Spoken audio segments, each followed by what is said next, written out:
দেবলিনার plan চুরমার করে গাঙ্গুলি পরিবারের সম্মান রক্ষা করল কুসুম। আমরা এমনটাই দেখতে পারব আজকের পর্বে, চলুন বিস্তারিত জেনে নেই।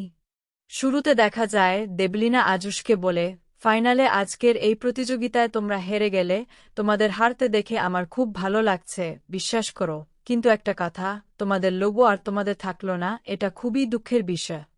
তুমি তো ওই চোখের প্রেমে পড়ে গেছ, কিন্তু তুমি জানো না ওই চোখ কারও অনুমতি ছাড়া দিনের পর দিন তোমরা সেটাকে লোগো হিসেবে ব্যবহার করেছ। এটা একটা বড় অপরাধ। আজ আমি তোমাদের থেকে এই লোগোটা কেড়ে নেবি না, বরং তোমাদের বিরুদ্ধে গাঙ্গুলি গ্রুপ অফ কোম্পানির নামে ক্রিমিনাল কেস করব।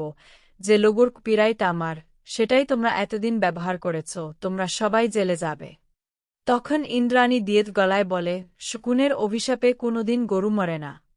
এই কথা শুনে দেবলিনা রেগে যায় এবং বলে, তোমার এত বড় সাহস, তুমি আমাকে শকুন বললে? তখন অনুশ্রী বলে, ভুল করে তোমাকে শকুন বলা হয়েছে, তুমি তো শকুনের থেকেও খারাপ, আর এটা আমরা সবাই জানি।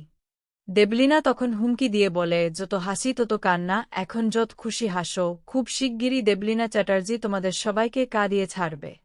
এদিকে মীনাক্ষী মনে মনে ভাবে, হয়তো আবার দেবলিনার সঙ্গে হাত মেলাতে হবে, কারণ সে এবারও জিতে যাচ্ছে। আর যদি সত্যিই সবাইকে জেলে পাঠিয়ে দেয়, তাহলে আমাকেও জেলে যেতে হবে, কিন্তু আমি কোনোভাবেই জেলে যাব না, তাই নিজের স্বার্থ বাঁচাতে আমাকে দেবলিনার দলে নাম লেখাতেই হবে। তখন আজুশ দেবলিনাকে বলে, তোমার মা এই মুহূর্তে জেলে আছে, তুমি সেখানে গিয়ে তার খোঁজ না নিয়ে আমাদের পেছনে পড়ে আছ কেন? তুমি নিজের মতো শান্তিতে থাকো আর আমাদেরও শান্তিতে থাকতে দাও। তখন দেবলিনা রেগে গিয়ে বলে, নিজের চরকায় তেল দাও, আমাকে নিয়ে তোমাদের ভাবতে হবে না। এরপর দেখা যায় একটি মেয়ে এসে বলে, ইন্দ্রাণী ম্যাম, আজুশের প্রতিযোগিতা এখনও শেষ হয়নি। এই কথা শুনে সবাই অবাক হয়ে যায়। আজুশ বলে, আমরা ঠিক বুঝতে পারলাম না, কি হয়েছে একটু খুলে বলুন। তখন মেয়েটি বলে, আরেকজন মেয়ে আসছে, সে 100% নিশ্চিত, লোগোর সেই চোখ দুটো তারই। এরপর আজুশ দেবলিনাকে উদ্দেশ্য করে বলে, আমি চাই তুমি এখানেই দাঁড়িয়ে আমাদের জোটা দেখে যাও, তোমাকে আমি যেতে বলছি না, তুমি এখানেই থাকো, যদিও এটা আমাদের ব্যক্তিগত ইভেন্ট, এখানে কে কখন আসবে সেটা গাঙ্গুলি পরিবারই ঠিক করবে। ঠিক তখনই দেখা যায় কুসুম নিজের মুখ থেকে শুধু চোখ খোলা রেখে প্রতিযোগিতায় অংশগ্রহণ করে, আর সঙ্গে সঙ্গেই তার চোখ লোগোর সঙ্গে মিলে যায়। এই দৃশ্য দেখে পরিবারের সবাই অবাক হয়ে যায় এবং আনন্দে ভরে ওঠে। ইন্দ্রাণী তখন দেবলিনাকে বলে, এই খুশির মুহূর্তটা ছবি তুলে রাখো। এদিকে মীনাক্ষী মনে মনে ভাবে, এই ছবিটা তো রাতুল কুসুমের চোখ দিয়ে তৈরি করেছিল, কিন্তু এখানে তো কুসুম নেই, আর এই মেয়েটার সাজপোশাকও কুসুমের মতো নেয়, তাহলে এই চোখ মিল কিভাবে? তখন রাজ ইন্দ্রাণীকে বলে, গিয়ে দেখো তো তোমার পুত্রবধূকে, তোমার পছন্দ হয়েছে কি না। ইন্দ্রাণী এগিয়ে গিয়ে সেই মেয়েটিকে বলে, কে তুমি? তোমাকে আমরা কত খুঁজেছি, আজ তুমি এসে আমাদের যেভাবে বাঁচালে, তার জন্য আমরা সারা জীবন তোমার কাছে কৃতজ্ঞ থাকব।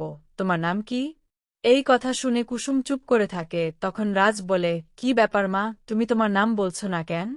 তখন কুসুম একটি চিরকুট বের করে দেয়, সেখানে লেখা থাকে যে সে কথা বলতে পারে না, আর তার চোখ দুটো গাঙ্গুলি পরিবারকে সারা জীবনের জন্য ব্যবহার করার অধিকার দিয়েছে। চিরকুটে আরও লেখা থাকে, আপনারা যেভাবে খুশি আমার চোখ ব্যবহার করতে পারেন, এর বিনিময়ে আমার কিছুই চাই না। এরপর রাজ দেবলিনাকে বলে, দেখলে তো, ইন্দ্রাণী বলেছিল জোটা আমাদেরই হবে, আর সেটাই হয়েছে, এখন তুমি এখানে কোনো ঝামেলা না করে চলে যাও। রাগে ফুঁসতে ফুঁসতে দেবলিনা সেখান থেকে চলে যেতে থাকে, আর যাওয়ার সময় কুসুমের মুখের কাপড় সরাতে গেলে ইন্দ্রাণী তার হাত চেপে ধরে। তখন দেবলিনা রেগে গিয়ে বলতে থাকে, আমি দেখতে চাই ওর মুখটা, যে এসে আমার পুরো খেলাটাই পাল্টে দিয়েছে।